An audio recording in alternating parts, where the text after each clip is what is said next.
This video will demonstrate how to check the current MySQL Server settings in a Windows machine and then reset those settings if needed. My MySQL Server is running on my local machine, and I have opened the MySQL Workbench tool. You'll notice that there is a new SQL query file open, and I have typed in the command to check the current settings. I will now run this command, and you can see that the settings are very limited, which means that this particular version of the MySQL 8 server is not up to date. So I'm going to change those settings. So to do that, I am going to do two different things. The first of which is I'm going to open a new Windows window. I am going to click on View. I am going to turn on Show Hidden Items.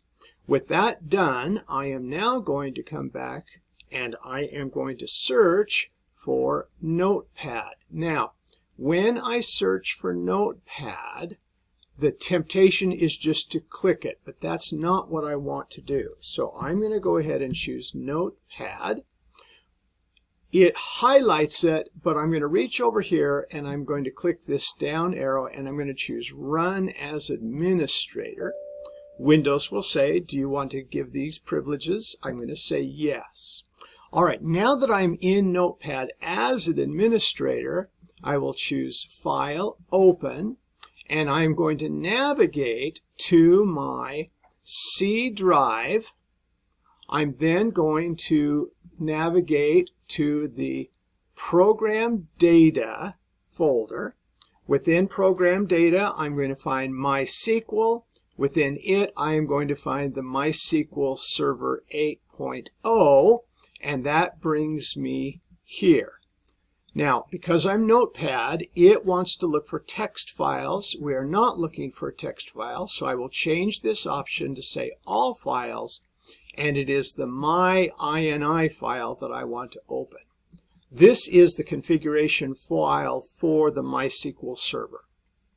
Now, once I'm here, I can open my Find tool, and I can look for sql-mode, find next, and here it is. All right, so this is the current setting just as we saw a little bit earlier. I want to replace this with the complete setting. So off screen here, I have the code. I'm going to copy the entire line. I'm going to reach back over here. I'm going to highlight this line and replace it.